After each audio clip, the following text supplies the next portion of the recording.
दशमोऽध्यायः। ध्यानम्। ॐ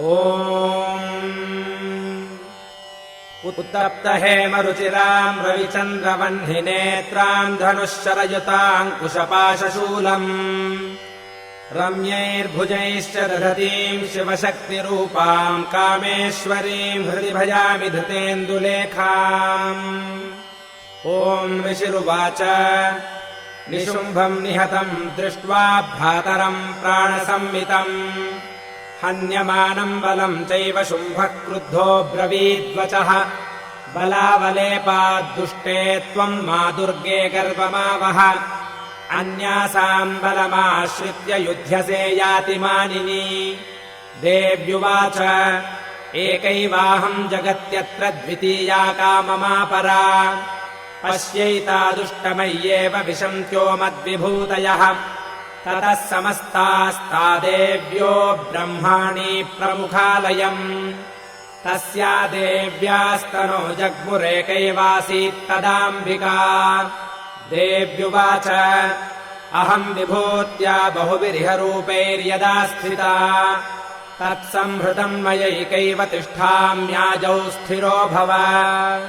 ऋषिरुवाच ततः प्रववृते युद्धम् देव्याः शुम्भस्य चोभयोः पश्यताम् सर्वदेवानामसुराणाम् च दारुणम् शरवर्षैः शितैः शस्त्रैस्तथास्त्रैश्चैव दारुणैः तयोर्युद्धमभूद्भूयः सर्वलोकभयङ्करम्।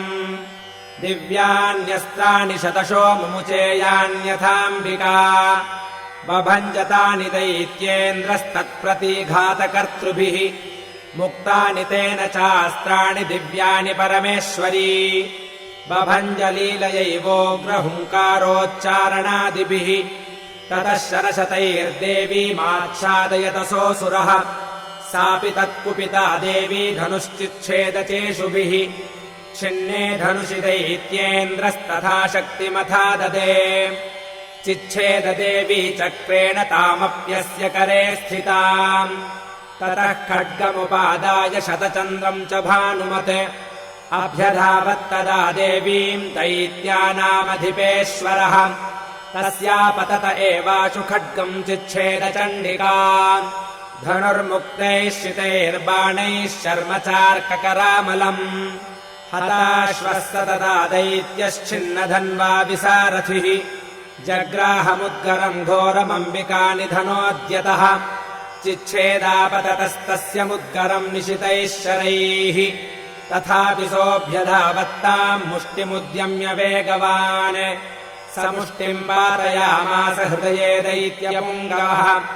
देव्यास्तम् चापि सा देवी तलेनोरस्य ताडयत् तलप्रहाराभिहतो निपपातमहीतले स दैत्यराजः सहसा पुनरेव तथोत्थितः उत्पत्य च प्रगृह्योच्चैर्देवीम् गगनमास्थितः तत्रापि सा निराधारा युयुधे तेन चण्डिका नियुद्धम् खे तदा दैत्यश्चण्डिका च परस्परम् चक्रतुः प्रथमम् सिद्धमुनिविस्मयकारकम् ततो नियुद्धम् सुचिरम् कृत्वा तेनाम्बिका सह उत्पात्य भ्रामयामास चिक्षेपधरणीतले सक्षिप्तो धरणीम् प्राप्य मुष्टिमुद्यम्य वेगितः अभ्यधावत दुष्टात्मा चण्डिकानिधनेच्छया तमायान्तम् ततो देवी सर्वदैत्यजनैश्वरम् जगत्याम् पातयामास भित्त्वा शूलेन वक्षसि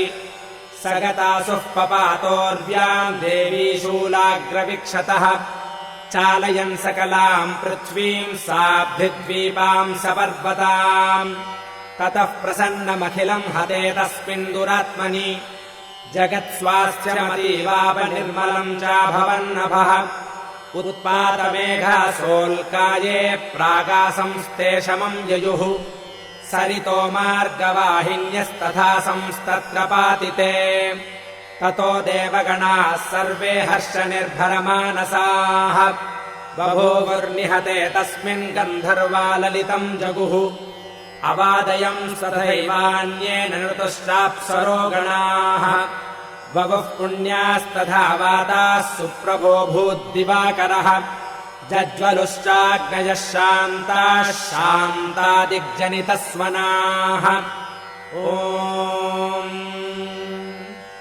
इति श्रीमार्कण्डेयपुराणे सावर्णिके मन्वन्तरे देवी माहात्म्ये शुम्भवधो नाम 10मोऽध्यायः।